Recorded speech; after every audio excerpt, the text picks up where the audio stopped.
അസ്സലാമു അലൈക്കും വറഹ്മത്തുള്ളാഹി തആല വബറകാതുഹു. ബിസ്മില്ലാഹി വൽഹംദുലില്ലാഹി വസ്സലാത്തു വസ്സലാമു അലാ അഷ്റഫിൽ മുർസലീൻ വഅലാ ആലിഹി വസ്വഹ്ബിഹി അജ്മഈൻ അമ്മാ ബഅദ്. പ്രിയമുള്ളവരെ, സാഹിത്യകൃതികൾ എന്ന് പറയുന്നത് നമുക്കറിയാം, നമ്മുടെ ചുറ്റുപാടുള്ള അല്ലെങ്കിൽ നമ്മുടെ അനുഭവഭേദ്യങ്ങൾക്കപ്പുറത്തുള്ള വ്യത്യസ്തങ്ങളായ കാര്യങ്ങളെ നാം അനുഭവിച്ചിട്ടില്ലാത്ത ജീവിതങ്ങളെക്കുറിച്ച് നമ്മിലേക്ക് എങ്ങനെ സന്നിവേശിപ്പിക്കുന്നു എന്നുള്ളതിലുള്ള ഒരു പ്രത്യേകമായിട്ടുള്ളൊരു കലാരൂപമാണ് സാഹിത്യകൃതികൾ എന്ന് പറയുന്നത്. നമ്മളൊരു നോവൽ വായിക്കുമ്പോൾ അല്ലെങ്കിൽ ഒരു കഥ വായിക്കുമ്പോൾ സ്വാഭാവികമായിട്ടും ആ കഥ രചിക്കപ്പെട്ടിട്ടുള്ള സാമൂഹിക ചുറ്റുപാടുകൾ, സാമൂഹിക ക്രമം, നമ്മൾ അനുഭവിച്ചിട്ടില്ലാത്ത ജീവിതങ്ങളൊക്കെ സ്വാഭാവികമായിട്ട് നമ്മിലേക്ക് സന്നിവേശിപ്പിക്കപ്പെടുന്നു എന്നുള്ളതാണ് ഇതിൻ്റെ ഒരു പ്രത്യേകത. ആ രൂപത്തിൽ തന്നെയാണ് നമുക്ക് അജയ് പി മങ്ങാടിൻ്റെ ഒരു ദേഹം എന്ന് പറയുന്ന ഒരു പുസ്തകത്തിനെ നമുക്ക് വായിക്കാൻ കഴിയുക. ദേഹം എന്ന് പറഞ്ഞ പുസ്തകത്തിൽ നാം മനസ്സിലാക്കി വെച്ചിട്ടുള്ള അല്ലെങ്കിൽ നമ്മുടെ മുൻധാരണകൾ ഉണ്ടാക്കി വെച്ചിട്ടുള്ള കാര്യങ്ങൾ മറികടന്നുകൊണ്ട്, ശരിക്കും പറഞ്ഞാൽ എന്താണ് യഥാർത്ഥത്തിൽ നമ്മുടെ സമൂഹത്തിൽ നടന്നുകൊണ്ടിരിക്കുന്നത്, അതായത് ബ്യൂറോക്രാറ്റുകൾക്കിടയിൽ അല്ലെങ്കിൽ അധികാരധാഷ്ട്യത്തിൽ ജീവിതം പൊലിഞ്ഞു പോകുന്ന നിരപരാധികളായിട്ടുള്ള ജനങ്ങൾ എത്രത്തോളം ഉണ്ട്, അല്ലെങ്കിൽ അവരുടെ ജീവിതങ്ങളെ കുറിച്ച് വളരെ കൃത്യമായിക്കൊണ്ട് ദേഹം എന്ന് പറയുന്ന പുസ്തകത്തിലൂടെ അദ്ദേഹം പരാമർശിക്കുന്നുണ്ട്. ഈ ഒരു പുസ്തകത്തിൻ്റെ ഒരു പ്രത്യേകത എന്ന് പറഞ്ഞാൽ, നമുക്ക് അജയ് പി മങ്ങാടിനെ അറിയാം, കേരളത്തിൽ വളരെ പ്രസിദ്ധമായിട്ടുള്ള ഒരു നോവലിസ്റ്റ് കൂടിയാണ്. അതായത് നോവലിസ്റ്റും അതുപോലെ തന്നെ ഒരു സാഹിത്യ വിമർശകനൊക്കെയാണ്. അദ്ദേഹത്തിൻ്റെ വളരെ പ്രസിദ്ധമായിട്ടുള്ള ഒരു പുസ്തകമാണ് സൂസന്നയുടെ ഗ്രന്ഥപുര, അതുപോലെ തന്നെ 3 കല്ലുകൾ. അപ്പോൾ ഇതിൻ്റെയൊക്കെ ഒരു ആഖ്യാന ശൈലിയിൽ നിന്നൊക്കെ വളരെ വ്യത്യസ്തമായിക്കൊണ്ടുള്ള ഒരു ആഖ്യാനാണ് ഇതിൽ അദ്ദേഹം കൊണ്ടുവരുന്നത്. അതായത് ഈ പുസ്തകം വായിക്കുമ്പോൾ തന്നെ നമുക്ക് മനസ്സിലാക്കാൻ വേണ്ടി പറ്റും, ഒരു പ്രത്യക്ഷമായിട്ടുള്ളൊരു ഫിക്ഷനിലൂടെ കടന്നു പോകുന്നുണ്ട്. അതിനു പുറമെ അതിലൂടെ മറ്റൊരു ഫിക്ഷൻ, അതായത് തുളസി എന്ന് പറയുന്ന കഥാപാത്രം എഴുതുന്ന മറ്റൊരു ഫിക്ഷൻ, ആ ഒരു ഫിക്ഷനിലേക്ക് അദ്ദേഹം കൊണ്ടുവരുമ്പോൾ സ്വാഭാവികമായിട്ടും വായനക്കാരെ അതെങ്ങനെ ആകർഷിക്കുന്നു, അല്ലെങ്കിൽ സ്വാഭാവികമായിട്ടും അത് വായിക്കുമ്പോൾ വായനക്കാരനെ എങ്ങനെ അത് തൊടുന്നു, അതായത് മനസ്സിന്, ഹൃദയത്തിന് എങ്ങനെ തൊടുന്നു, ഒരു രൂപത്തിലാണ് ഒരു കൃതി പോയിക്കൊണ്ടിരിക്കുന്നത്. മാത്രമല്ല, ഇതിലെ പ്രധാനപ്പെട്ട കേന്ദ്ര കഥാപാത്രം, ഒരുപാട് കഥാപാത്രങ്ങൾ വരുന്നുണ്ട്. കേന്ദ്ര കഥാപാത്രത്തിന്റെ തന്നെ അരവിന്ദ് എന്ന് പറയുന്ന കഥാപാത്രം, ആ കഥാപാത്രം അതായത് 2 ആത്മാക്കളെ, ഒന്ന് അദ്ദേഹവും അതുപോലെ തന്നെ മരിച്ചുപോയിട്ടുള്ള അല്ലെങ്കിൽ ഇദ്ദേഹം കൊല ചെയ്തിട്ടുള്ള ജമീല എന്ന് പറയുന്ന ഒരു സ്ത്രീയുടെ ആത്മാവിനെയും കൂടി സന്നിവേശിപ്പിച്ചുകൊണ്ട് 2 ആത്മാക്കളുമായി ജീവിക്കുന്ന ഒരു കഥാപാത്രമായിട്ടാണ് മുന്നോട്ട് പോകുന്നത്.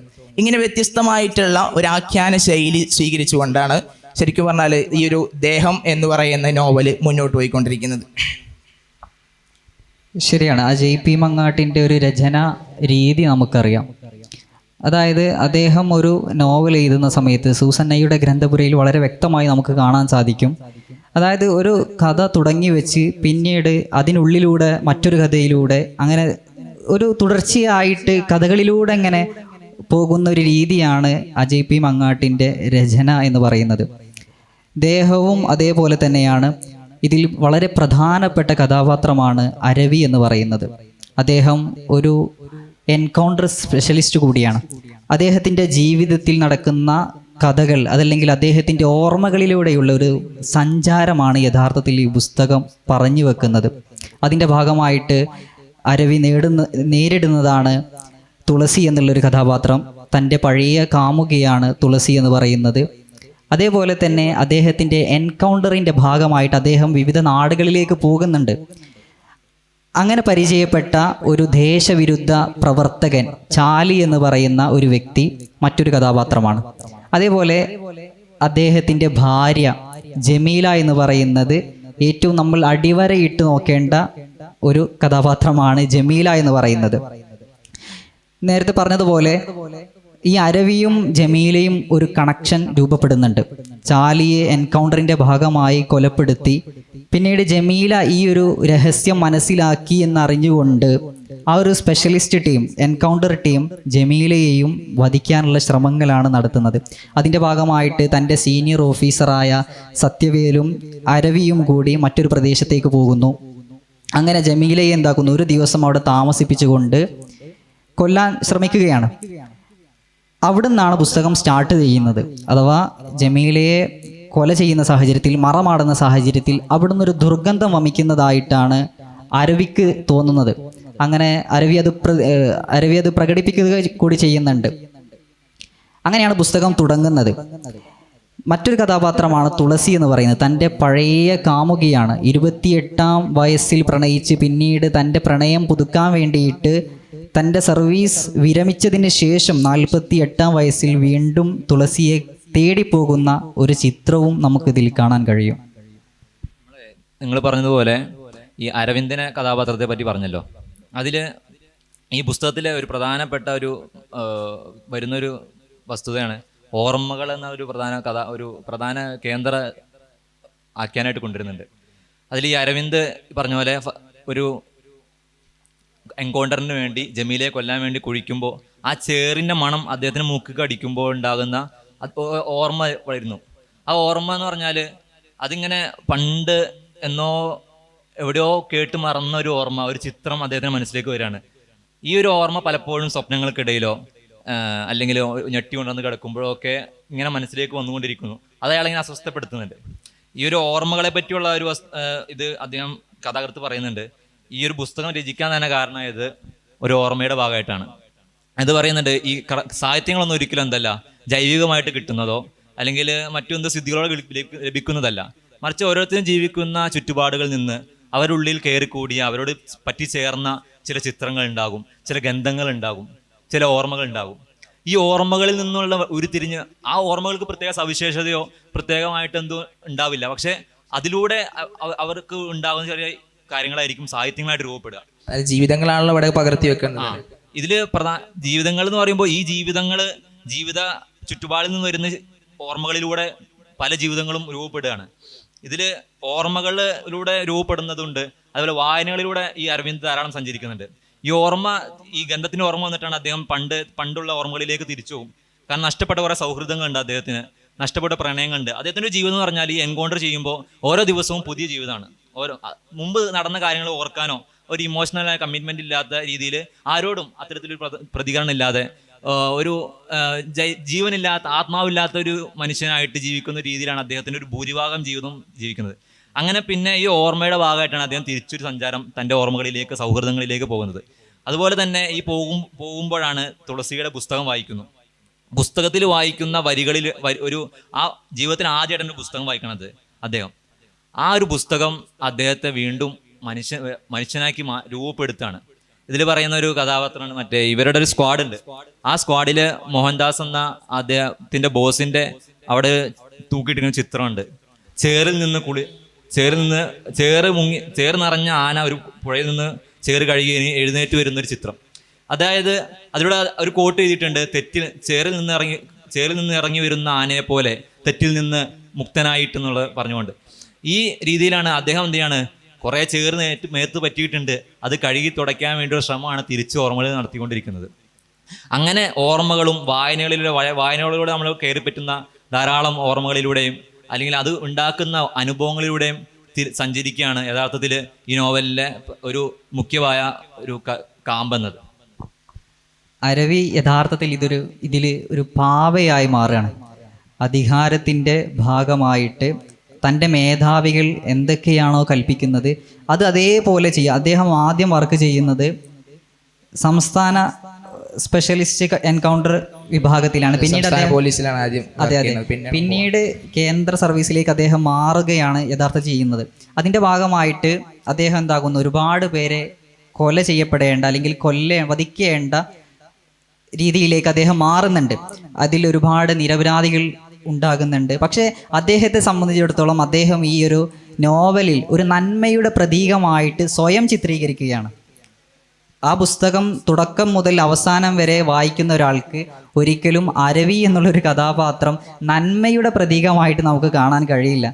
അതിൽ പറയുന്നുണ്ട് അദ്ദേഹം, അതായത് ഞാൻ ഇത്തരം വെറും നിരപരാധി ആളുകളെ കൊല്ലുന്നുണ്ട്, പക്ഷെ അപ്പോഴും അദ്ദേഹത്തിന്റെ വിശ്വാസം എന്ന് വെച്ചാൽ വിശാലമായ നന്മയുടെ ഭാഗമായിട്ട് കൊലപ്പെടുന്നവരാണ് ഇവരെല്ലാം എന്നുള്ളതാണ്. അങ്ങനെ ഒരു വിശ്വാസമാണ്. കാരണം ഇവർക്കൊരു ചുമതല ഏൽക്കുന്നു, അത് നന്മയ്ക്ക് വേണ്ടിയുള്ള ചെയ്യാൻ വേണ്ടി കൽപ്പിച്ചുകൊണ്ടുള്ള ഒരു പ്രവർത്തനമാണ്, അതവർ ചെയ്യുന്നു. അത് അവർ നിരപരാധിയാണെന്നുള്ള വിഷയമല്ല, മറിച്ച് വിശാലമായൊരു നന്മ ആവശ്യമാണ് ഇവിടെ ഭൂമിയിൽ, അതിൻ്റെ ഭാഗമായിട്ട് കൊലപ്പെടുന്നവരാണ് ഇവരെല്ലാം എന്നൊരു വിശ്വാസത്തോടെയാണ് ഇവർ ഇത് ഇപ്പോഴും ചെയ്യുന്നത്. അതായത് ഗവൺമെന്റ് ഇവരെ ഒരു ഉത്തരവാദിത്തം ഏൽപ്പിച്ചിട്ടുണ്ട്, അത് എങ്ങനെയെങ്കിലൊക്കെ എന്ത് ചെയ്യുക, നിറവേറ്റുക എന്നുള്ള ഒരു മനോഗതിന്റെ ഭാഗമായിട്ടാണ് അവർ ചെയ്യുന്നത് എന്നുള്ളൊരു ന്യായീകരണം കൂടിയാണ് അദ്ദേഹം ചില വാക്കുകളിലൂടെ സൂചിപ്പിക്കാൻ ശ്രമിക്കുന്നത്. മറ്റൊരു വശം എന്ന് പറഞ്ഞാൽ ഇതിൽ പ്രധാനപ്പെട്ട ഒരു പൊളിറ്റിക്കൽ വശം നമുക്ക് കാണാൻ വേണ്ടി പറ്റും. ഇപ്പോൾ ആ പുസ്തകത്തിന്റെ ചട്ടം നമുക്ക് കാണാൻ സാധിക്കുന്നതാണ്. ഒരു പോലീസിന്റെ കാലുകൊണ്ട് ചവിട്ടുന്ന രൂപത്തിലുള്ള, ദേഹത്തിലേക്ക് ചവിട്ടുന്ന രൂപത്തിലുള്ള ചിത്രം. ഈ ചിത്രം പോലീസ് രാജ് എങ്ങനെയാണ് നമ്മുടെ സമൂഹത്തിൽ അത് ഏറ്റവും കൂടുതലായിട്ട് പിടിമുറുക്കുന്നത് എന്നുള്ള രൂപത്തിലാണ് ഒക്കെ ഇതിനെ ചിത്രീകരിച്ചിട്ടുള്ളത്. പിന്നെ നമുക്കറിയാം നമ്മുടെ ഇന്ത്യൻ്റെ സാഹചര്യമാണെങ്കിലും കേരളത്തിലെ സാഹചര്യങ്ങളാണെങ്കിലൊക്കെ ഇപ്പോൾ സാധാരണ രീതിയിലുള്ള അല്ലെങ്കിൽ താഴേക്കിടയിലുള്ള ആളുകളെ എങ്ങനെയാണ് ഈ ഒരു അധികാരവർഗം ചൂഷണം ചെയ്തുകൊണ്ടിരിക്കുന്നത്. ഇപ്പോൾ നമ്മളെ അടുത്ത് തന്നെ മരണപ്പെട്ടു പോയിട്ടുള്ള സായിബാബ, എന്തുകൊണ്ടാണ് സായിബാബ കൊല്ലപ്പെട്ടത്? എത്ര വർഷമാണ് അദ്ദേഹം ജയിലിൽ കിടക്കേണ്ടി വന്നത്? 10 വർഷക്കാലത്തോളം അദ്ദേഹം എന്ത് ചെയ്യുന്നുണ്ട്, ജയിലിൽ കിടക്കുന്നത്. അതായത് തീവ്രവാദ ആരോപിതനായിട്ടാണ് ജയിലിൽ കിടക്കുന്നത്. പിന്നീട് എന്ത് ചെയ്യാണ്, ഹൈക്കോടതിയുടെ ഉത്തരവ് പ്രകാരം പിന്നീട് അദ്ദേഹം ജയിൽ മോചിതനാവുന്നുണ്ട്. അപ്പം അത്രയും വർഷം അദ്ദേഹം ജയിലിൽ കിടക്കുകയും അദ്ദേഹത്തിന് ക്രൂര പീഡനങ്ങൾ അനുഭവിക്കുകയൊക്കെ ചെയ്യുന്നുണ്ട്. അവിടെ അദ്ദേഹത്തിന് വേണ്ടി സംസാരിക്കാനോ അല്ലെങ്കിൽ അദ്ദേഹത്തിന് വേണ്ടി ശബ്ദിക്കാനോ ആരും വരുന്നില്ല.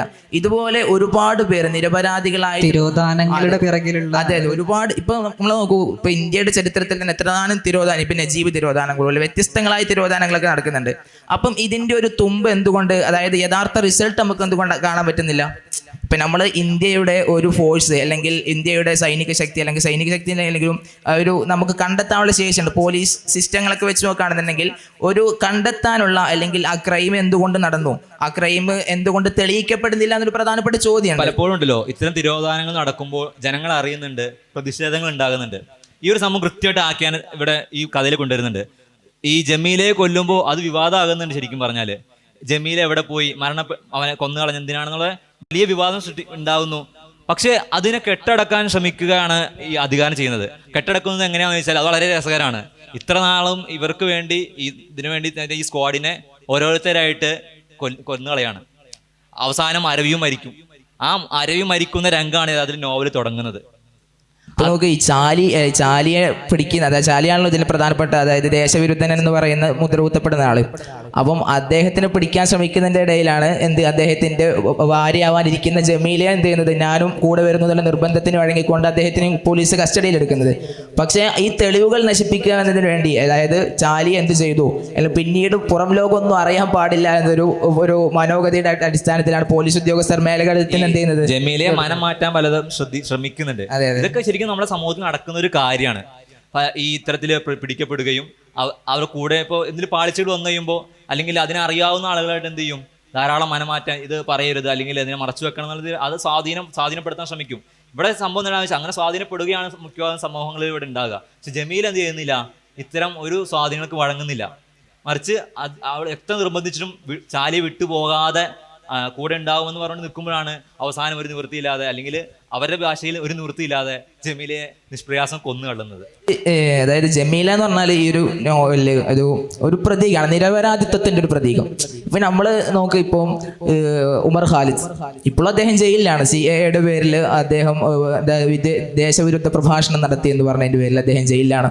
അതുപോലെ തന്നെ നമുക്ക് എടുത്താണ് അലന്താഹ പോലുള്ള ആളുകൾ, അവർക്ക് എന്താണ് ഇപ്പോഴും എന്താ പറയുക, ഒരു ഇരട്ടറകൾക്കുള്ളിൽ ഇപ്പോഴും അവിടെ കഴിഞ്ഞുകൊണ്ടിരിക്കുകയാണ്. യഥാർത്ഥത്തിൽ അവിടെ തെളിവുകൾ എന്താണോ ഒന്നൊന്നും അവർക്ക് മനസ്സിലാക്കാൻ വേണ്ടി പറ്റുന്നില്ല. അതായത് ഇപ്പം അവർ ചെയ്തിട്ടുള്ള പ്രവർത്തനം എന്താണ്, അല്ലെങ്കിൽ അധികാരികൾ എന്താണോ ഉദ്ദേശിക്കുന്നത് അതെങ്ങനെ സമൂഹത്തിനിടയിൽ അവർക്ക് ഫലിപ്പിക്കാൻ വേണ്ടി പറ്റും, അതിനുവേണ്ടി ഇത്തരം ബ്യൂറോക്രാറ്റുകളെ, ഇത്തരം പോലീസ് ഉദ്യോഗസ്ഥന്മാരെ എന്ത് ചെയ്യാണ്, ഉപയോഗിച്ചുകൊണ്ടിരിക്കുകയാണെന്നുള്ളതാണ് സത്യം. മാത്രമല്ല ഇത്തരം പോലീസ് ഉദ്യോഗസ്ഥന്മാരെ ഉപയോഗിക്കുന്നതിലൂടെ അല്ലെങ്കിൽ ഇത്തരം ആളുകളെ എന്ത് ചെയ്യുമ്പോൾ നമ്മൾ പോലീസിൻ്റെ കീഴിൽ അറസ്റ്റ് ചെയ്യപ്പെടുമ്പോൾ യഥാർത്ഥത്തിൽ സംഭവിക്കുന്നത് എന്താണ്, അതായത് അധികാരത്തിൻ്റെ അല്ലെങ്കിൽ ഭരിക്കുന്ന ആളുകളുടെ മുഖം മിനുക്കുക. അതായത് അവർ സമൂഹത്തിനിടയിൽ പ്രത്യക്ഷത്തിൽ വളരെ സുന്ദരമായിട്ടുള്ള ഭരണകർത്താക്കളായി മാറണം. മറിച്ച് ഇത്തരം ആളുകളെ, അതായത് കള്ളനെ കിട്ടിയില്ലെങ്കിൽ കിട്ടിയവനെ കള്ളനാക്കുക എന്ന് പറഞ്ഞ സിസ്റ്റം ഉണ്ടല്ലോ, അപ്പോൾ ആ ഒരു രീതിയിലേക്കാണ് കൊണ്ടുപോകുന്നതിൻ്റെ ഒരു സിസ്റ്റം ആയിട്ടാണ് നമുക്ക് കാണാൻ വേണ്ടി പറ്റുന്നത്. ഈ നോവലിൻ്റെ വഴിത്തിരിവ് തമിഴ്നാട്ടിലേക്ക് ചാലി എന്താകുന്നുണ്ട്, ഒളിഞ്ഞിടക്കാൻ വേണ്ടിയിട്ട് പോകുന്നുണ്ട്.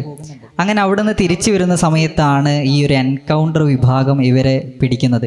അപ്പോൾ അപ്രതീക്ഷിതമായിട്ടാണ് ജമീലയെ ഇവർ ചാലിയുടെ തൊട്ടടുത്ത സീറ്റിൽ കാണുന്നത്. ചാലിയെ പിടിക്കുന്ന സമയത്ത് ജമീല പിടിക്കുന്നുണ്ട്, കൊണ്ടുപോകാൻ പാടില്ല എന്ന് പറഞ്ഞ് എതിർക്കുന്നുണ്ട്. അവിടുന്ന് അങ്ങോട്ടാണ് ജമീലയും അതേപോലെ തന്നെ അരവിയും അതല്ലെങ്കിൽ ഈ സത്യവേലും അടങ്ങുന്ന ഈ ഒരു വിഭാഗത്തോട് ബന്ധം സ്ഥാപിക്കുന്നത്. അവിടുന്ന് അങ്ങോട്ട് നമ്മൾ പരിശോധിക്കുമ്പോൾ ജമീലയുടെ ഉപ്പയുടെ എഴുത്തുകൾ അത് പിന്നീട് ഈ അരവി സൂക്ഷിക്കുകയും എല്ലാം കത്തിക്കുന്ന സമയത്ത് ഈ അരവി ഇത് സൂക്ഷിക്കുകയും ആ ഒരു വായനകൾ അതല്ലെങ്കിൽ ആ ഒരു എഴുത്തുകൾ വായിച്ചുകൊണ്ട് ഒരുപാട് നമ്മൾ പറയല്ലോ ഓവർ തിങ്കിങ് എന്നൊക്കെ പറയല്ലോ, അമിതമായി ചിന്തിച്ചുകൊണ്ട് ഡിപ്രസ്ഡ് ആകുന്ന ഒരു സാഹചര്യത്തിലേക്ക് അരവി യഥാർത്ഥത്തിൽ മാറുന്നുണ്ട്. എഴുത്ത് അദ്ദേഹത്തെ വളരെയധികം സ്വാധീനിക്കുന്നുണ്ടെന്നുള്ളതാണ് ആദ്യം പറഞ്ഞു വെച്ചതാണ്. എഴുത്തുകൾ, ഓർമ്മകൾ ഒരു മനുഷ്യനെ എങ്ങനെയൊക്കെ സ്വാധീനിക്കുന്നു എന്ന് കൃത്യമായിട്ട് വരച്ചിടുന്നുണ്ട് നോവലിലൂടെ. അതിലൊരു പ്രധാന ഭാഗമാണ് ഒരു ബന്ധമില്ലാതെ ജമീലയാണ്. ജമീല ഈ പറഞ്ഞതുപോലെ ആത്മാവായിട്ട് കുടിയേറാണ് തലയിൽ. അവളുടെ ജീവിതം പറഞ്ഞു കൊടുക്കുന്നു. അവളുടെ ബുക്ക് കിട്ടുന്നത് ഈ എൻകൗണ്ടറിന് ശേഷം കൈ കിട്ടുന്നതാണ്. ഈ ചിന്തകളൊക്കെ വരുമ്പോൾ ഈ പോലീസ് ഉദ്യോഗസ്ഥനായ ഈ അരവിന്ദ് എന്ത് ചെയ്യും, ജമീലയെ എടുത്ത് ഉപ്പാന്റെ പുസ്തകം വായിക്കും. അത് അവൻ പറയുന്നുണ്ട്, ചിലപ്പോൾ ഞാൻ മുഴുവനും വായിച്ചിട്ടുണ്ടാവില്ല ആ കവിതകൾ, പക്ഷെ അത് മുഴുവൻ എനിക്ക് അറിയാം.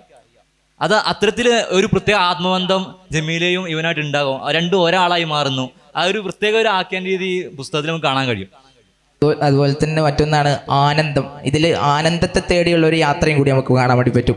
അതായത് ഈ അവസാന ഘട്ടത്തിൽ, അതായത് ജമീലയുടെ ആത്മാവിധ്യത്തിൽ കൂടിയേറുമ്പോൾ വളരെ അസ്വസ്ഥപ്പെടുന്നുണ്ട്. നമ്മുടെ പ്രയാസങ്ങളെ മറ്റൊരാളിലേക്ക് പറഞ്ഞു കൊടുക്കാൻ നമ്മൾ അരവിന്ദിനില്ല. അതായത് അദ്ദേഹത്തിൻ്റെ പൂർവ്വകാല ജീവിതം എന്ന് പറഞ്ഞാൽ അദ്ദേഹത്തിൻ്റെ ഒരു വൈകാരികത ഇല്ലാത്ത, അതായത് ഇന്നൊരാളെ കൊന്നു കഴിഞ്ഞാൽ, ഗവൺമെൻറ് ഏൽപ്പിച്ച ഒരാളെ നിന്ന് കൊന്നു കഴിഞ്ഞാൽ അത് ഇന്നുറക്കത്തോടു കൂടി തീരുന്ന ഒരു ക്യാരക്ടറാണല്ലോ അദ്ദേഹം.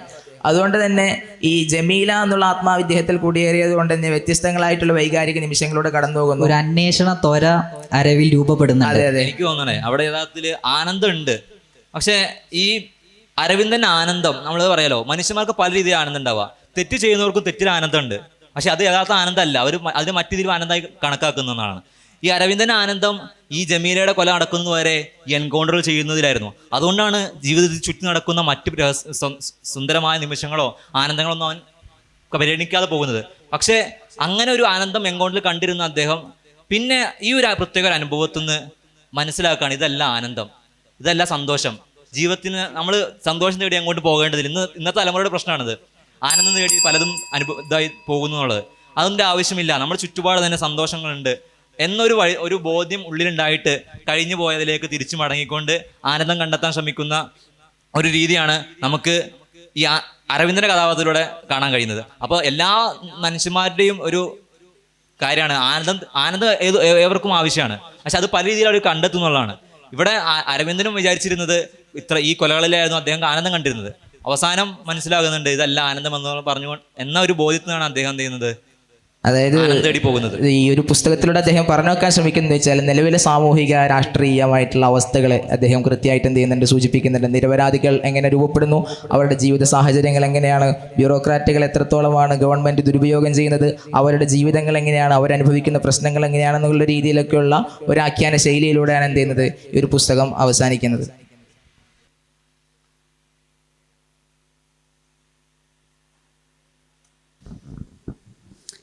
ഓക്കെ, നിങ്ങൾ JP മങ്ങാട്ടിൻ്റെ മറ്റു പുസ്തകങ്ങളെയും കൂടി പരാമർശിച്ചത് കൊണ്ട് മൂന്ന് കല്ലുകൾ, ഗ്രന്ഥകാരൻ്റെ സൂസന്നയുടെ ഗ്രന്ഥപുര, ഇതൊക്കെ പരാമർശിച്ചുകൊണ്ട് ചോദിക്കുകയാണ്, അദ്ദേഹത്തിൻ്റെ നോവലിലുള്ള ഒരു പ്രണയസങ്കല്പം എന്താണ്? ഈ ഇദ്ദേഹത്തിലാണെങ്കിലും സൂസന്നയിലാണെങ്കിലും മൂന്ന് കല്ലിലാണെങ്കിലും എന്ന് മാത്രമല്ല, ഈ ഒരു പ്രണയസങ്കല്പത്തിന് അദ്ദേഹത്തിൻ്റെ ജീവിത പശ്ചാത്തലവുമായി എന്തെങ്കിലും ഒരു ബന്ധം നിങ്ങളുടെ നിരീക്ഷണത്തിൽ കാണുന്നുണ്ടോ? ഈ ദേഹം നമ്മൾ പരിശോധിക്കുകയാണെങ്കിൽ ഇതിൽ പ്രധാനമായിട്ടും മറ്റൊരു വശമാണ് നഷ്ടപ്പെട്ട പ്രണയങ്ങളെക്കുറിച്ച് JP മങ്ങാട്ട് എഴുതുന്നുണ്ട്. പ്രധാനമായിട്ടും ഒന്ന് അരവിയും അതേപോലെ തന്നെ തൻ്റെ 28-ാം വയസ്സിൽ പ്രണയിച്ച തുളസിയും. അത് വീണ്ടും പുതുക്കുന്നുണ്ട്, 48-ാം വയസ്സിൽ വീണ്ടും കാണാൻ പോകുന്ന സാഹചര്യമൊക്കെ ഉണ്ട്. മറ്റൊരു പ്രണയമാണ് ജമീലയും ചാലിയും തമ്മിലുള്ള പ്രണയം. മറ്റൊന്ന്, തുളസി ഒരു നോവൽ രചിക്കുന്നുണ്ട്. ആ നോവലിലും ഒരു പ്രണയം നടക്കുന്നതായി നമുക്ക് കാണാൻ സാധിക്കും. ന്യൂഞ്ഞ് എന്ന് പറയുന്ന ജോർജ് എന്ന് പറയുന്ന ഒരു കഥാപാത്രം അമേലിയ എന്ന് പറയുന്ന ഒരു സ്ത്രീയെ പ്രണയിക്കുന്നുണ്ട്. മാത്രവുമല്ല, അമേലിയയുടെ മകൾ തൻ്റെ തൊട്ടടുത്ത് വസിക്കുന്ന ഒരു ബോയ് ഫ്രണ്ട് എന്നൊക്കെ പറയാം, ഒരു കൂട്ടുകാരനെ പ്രണയിക്കുന്നുണ്ട്. അമൽ എന്നാണ് പേര്. ഇങ്ങനെ തുടങ്ങി ഒരുപാട് പ്രണയങ്ങളെക്കുറിച്ച് പുസ്തകത്തിൽ പരാമർശിക്കുന്നുണ്ട്. പിന്നീട് അതൊക്കെ ഒരു നഷ്ടപ്പെട്ടു പോകുന്ന ഒരു കാഴ്ചയാണ് നമ്മളിങ്ങനെ വായന തുടരുമ്പോൾ നമുക്ക് കാണാൻ സാധിക്കുന്നത്. അതുമാത്രമല്ല, ഒരു പതിവായിട്ടുണ്ടാകുന്ന ഇപ്പം നോവലുകളിലൊക്കെ ഉണ്ടാകുന്ന രീതിയിൽ സ്വർഗരതിയെയൊക്കെ അദ്ദേഹം ഇതിൽ നോവലിലൂടെ പ്രകടമാക്കുന്നുണ്ട്. സ്വർഗരതികൾ കാര്യങ്ങളും മറ്റു ലിബറൽ കുറച്ച് ചിന്തകളുള്ള പ്രണയങ്ങളിലേക്കും ഇദ്ദേഹത്തിൻ്റെ രചനകൾ നമുക്ക് കാണാൻ പറ്റുന്നുണ്ട്. ബാക്കി പുസ്തകങ്ങളെ പരാമർശിക്കാനുണ്ടോ? നിങ്ങൾ പരാമർശിച്ചുകൊണ്ട് ചോദിക്കുകയാണ്. മൂന്ന് കല്ലും ഗ്രന്ഥപുരയൊക്കെ. മൂന്ന് കല്ലിലും ഇത്തരത്തിൽ പ്രണയമുണ്ട്. ഈ ഇതിൽ രണ്ട് നോവലിലും ഒരു കോമൺ ആയിട്ട് കണ്ടൊരു പ്രണയമാണ്. മൂന്ന് കല്ലിലും മാധ്യമപ്രവർത്തകനായ മാധവന്റെ ഭാര്യയും അവരുടെ കൂടെയുള്ള ആ ഒരു ചെറുക്കനും തമ്മിൽ ആ ഒരു പയ്യൻ അവിടെ ഉണ്ട് കഥാപാത്രം. ആ കഥാപാത്രം തമ്മിൽ യഥാർത്ഥത്തിൽ ഭാര്യ ആയിരിക്കെ തന്നെ പ്രണയത്തിലാകുന്നുണ്ട്. ഇവിടെയും ഇവിടെ നമ്മുടെ തുളസി ചാലിൻ്റെ അല്ല, ഇവിടെയുള്ള ഒരു അമീലിയ എന്ന ആ കഥയിലെ കഥാപാത്രമായ ഒരു സ്ത്രീ, ആ സ്ത്രീയുടെ ഭർത്താവ് എൻകൗണ്ടറിൽ മരണപ്പെടുകയാണ്. പിന്നീട് ആ സ്ത്രീ എഴുത്തുകാരനായ ന്യൂഞ്ഞി എന്ന എഴുത്തുകാരനായിട്ട് പ്രണയത്തിലാകുന്നുണ്ട്. ഈ രണ്ട് കഥയിലും ആ ഒരാളുടെ ഭാര്യ ആയിരിക്കെ മറ്റൊരാളെ എന്ത് ചെയ്യുന്നു, മറ്റൊരു യുവാവുമായി പ്രണയത്തിലാവുന്ന ഒരു രീതി രണ്ടിലും കോമൺ ആയിട്ട് കാണാൻ കഴിയുന്നുണ്ട്. ഇതിന് അദ്ദേഹത്തിൻ്റെ ഒരു ജീവിത പശ്ചാത്തലമുണ്ട്. അദ്ദേഹത്തിൻ്റെ പിതാവ് മുസ്ലിമും പിന്നെ അദ്ദേഹത്തിൻ്റെ മാതാവ് ഒരു നോൺ മുസ്ലിംസുമാണ്. അങ്ങനെ ഒരു ഇൻ്റർ റിലീജിയൻ ആയിട്ടുള്ള ഒരു ഫാമിലിയാണ് അവരുടേത്. ഇദ്ദേഹത്തിൻ്റെത് അങ്ങനെ തന്നെയാണ്. പിന്നെ അങ്ങനെ ആ ഒരു പശ്ചാത്തലം അദ്ദേഹത്തിൻ്റെ എഴുത്തിനെ സ്വാധീനിച്ചുവോ, അല്ലെങ്കിൽ ആ പ്രണയത്തിൻ്റെ അകത്ത് അത് പ്രണയം എവിടെയാണ് ചെന്നെത്തുക, അത് ഒരു അലിയും പിന്നെ സൂസന്നയും അങ്ങനെ തുടങ്ങിയിട്ടുള്ള ഓക്കെ. പിന്നെ ഓക്കെ,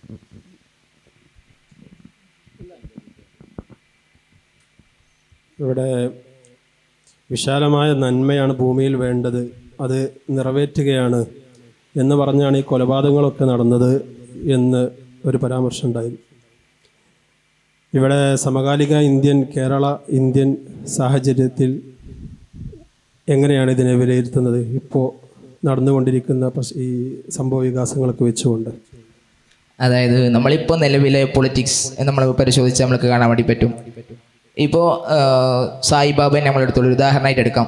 അപ്പോൾ അദ്ദേഹത്തിന് 10 വർഷങ്ങൾക്ക് മുമ്പ് JNU പ്രൊഫസറായിരുന്നു അദ്ദേഹത്തെ അറസ്റ്റ് ചെയ്യാണ്. അദ്ദേഹത്തിൻ്റെ കയ്യിൽ നേരത്തെ പറഞ്ഞ പോലെ ഒരു തുണ്ട് അല്ലെങ്കിൽ പേപ്പർ ചില സാധനങ്ങൾ കണ്ടതിൻ്റെ അടിസ്ഥാനത്തിലാണ് അദ്ദേഹം ഒരു ഭീകരവാദിയാണ്, തീവ്രവാദിയുടെ അടിസ്ഥാനത്തിൽ എന്ത് ചെയ്യുന്നത്, അദ്ദേഹത്തെ അറസ്റ്റ് ചെയ്യുന്നത്. അപ്പോൾ സ്വാഭാവികമായിട്ടും എന്താണ്, ആ അറസ്റ്റ് ചെയ്തതിനെ എങ്ങനെയൊക്കെ ന്യായീകരിക്കാം, അല്ലെങ്കിൽ അതിനെ എങ്ങനെ ഒരു ഭീകരവാദ സ്വരത്തിലേക്ക് എങ്ങനെ എടുക്കാം, അല്ലെങ്കിൽ ജനങ്ങളിലേക്ക് അതിനെ എത്തിക്കാമെന്നുള്ള ഒരു തീവ്രമായിട്ടൊരു ശ്രമം സ്വാഭാവികമായിട്ടും അധികാരത്തിൻ്റെ ഭാഗത്ത് നിന്നുണ്ടാവും. ആ അധികാരത്തിൻ്റെ ഭാഗത്ത് നിന്നുണ്ടാവുന്ന പ്രധാനപ്പെട്ട കാരണം എന്ന് പറഞ്ഞാൽ അവർ മീഡിയകൾക്ക് മുമ്പിൽ അല്ലെങ്കിൽ ജനങ്ങൾക്ക് മുമ്പിൽ എങ്ങനെ അതിനെ മിനുക്കിയെടുക്കണം, സ്വന്തം ഫേസിനെ എങ്ങനെ മിനുക്കിയെടുക്കണം എന്നുള്ള ഒരു താല്പര്യത്തിൻ്റെ പുറത്താണ് ഉണ്ടാവുന്നത്. മാത്രമല്ല, ഇത്തരം സംഭവങ്ങൾ നിരന്തരമായിട്ട് ജനങ്ങളിലേക്ക് ഉണ്ടാകുമ്പോൾ അല്ലെങ്കിൽ ഇത്തരം അറസ്റ്റുകൾ ചെയ്യപ്പെടുമ്പോൾ സ്വാഭാവികമായിട്ട് നമ്മളൊരു തീവ്രവാദ വിരുദ്ധ പ്രവർത്തനം നടത്തുന്നുണ്ട്. ഇപ്പം നമ്മൾ ചില മോദിയെ കുറിച്ച് തന്നെ പറയുന്നത്, ചില യുദ്ധങ്ങൾ നടത്തുമ്പോൾ അല്ലെങ്കിൽ ചില അറ്റാക്കുകളൊക്കെ നടത്താറുണ്ട്. അതായത് ഒരു നിർമ്മിതമായിട്ടുള്ള ചില ആക്രമണങ്ങൾ തീവ്രവാദികൾക്കെതിരെ എന്ത് ചെയ്തു, ആക്രമിച്ചു, അല്ലെങ്കിൽ അങ്ങോട്ട് ചെന്ന് ആക്രമിച്ചു, അതായത് വ്യാജ ഏറ്റുമുട്ടലുകൾ സൃഷ്ടിക്കാറുണ്ട്. ഈ വ്യാജ ഏറ്റുമുട്ടൽ സൃഷ്ടിക്കുന്നത് എന്തുകൊണ്ടാണ്? അതായത് അടുത്ത ഇലക്ഷൻ വരുമ്പോഴേക്ക് നമുക്ക് പിടിച്ചിരിക്കാൻ പറ്റണം, നമ്മൾ ശത്രുക്കെതിരെ കൃത്യമായിട്ട് പോരാടുന്നുണ്ട്, നമ്മൾ എന്താണ് നമ്മുടെ ജനങ്ങളെ വളരെ കൃത്യമായിട്ട് നമ്മളെ സേഫായിട്ട് രക്ഷിക്കാനുള്ള ശ്രമങ്ങൾ ഉണ്ടാകുന്നുണ്ട് എന്നൊക്കെ ഒരു സാധനം രൂപപ്പെടുത്തിയെടുക്കുക എന്ന ലക്ഷ്യത്തിൻ്റെ പേരിലാണ് വ്യാജ ഏറ്റുമുട്ടൽ സംഭവങ്ങളൊക്കെ ഉണ്ടാക്കിയെടുക്കുന്നത്. അപ്പം അതിൻ്റെ ഒരു പശ്ചാത്തലം കൂടി നമുക്ക് എന്ത് ചെയ്യാൻ വേണ്ടി പറ്റും, ഈ ഒരു രൂപത്തിൽ നമുക്ക് മനസ്സിലാക്കാൻ വേണ്ടി പറ്റും എന്നുള്ളതാണ്. ഇതിൻ്റെ ഉള്ളിലിപ്പോൾ ഈ പറഞ്ഞതുപോലെ തന്നെ നമ്മൾ പുറത്ത് കാണുന്നത് ഏറ്റുമുട്ടൽ നടക്കുന്നതായിരിക്കും, തീവ്രവാദികൾ കൊല്ലുന്നതായിരിക്കും. പക്ഷെ ഇതിൻ്റെ ഉള്ളിൽ ചിലപ്പോൾ നിരപരാധികളായ ആളുകൾ കൊല്ലപ്പെടുന്നുണ്ടാകും എന്നൊരു കഥ ഇപ്പം നമ്മുടെ യഥാർത്ഥത്തിൽ ഉണ്ടാകുന്നുണ്ടാകും. ആ ഒരു ഇതിനെയാണ് ഇവിടെ പുറത്ത് കാണിക്കുന്നത്. തീർച്ചയായും ഉണ്ട്. അതായത് വ്യത്യസ്ത എന്താ പറയുക ഏറ്റുമുട്ടൽ നടക്കുമ്പോൾ ഇപ്പം കേരളത്തിൽ തന്നെ ഇപ്പം നമ്മൾ ഈ കൂത്തുപറമ്പ് രക്തസാക്ഷികൾ അവിടെ നടക്കേണ്ട ഏറ്റുമുട്ടൽ 5 ആൾക്കാർ മരിക്കുകയാണ്. എന്താണ്, വിദ്യാഭ്യാസത്തിന് വേണ്ടിയുള്ള അതിൻ്റെ പുരോഗതിക്ക് വേണ്ടിയുള്ള സമരത്തിനിടെയാണ് കൂത്തുപറമ്പ് രക്തസാക്ഷികൾക്കെതിരെ വെടിവെക്കുന്നത്. അതിൽ 5 ആൾക്കാർക്ക്, അതിൽ പ്രധാനപ്പെട്ട ഒരാൾ ഇന്നാൾ മരിച്ചു, നമ്മളെ സഖാവ് പുഷ്പൻ മരണപ്പെട്ടു.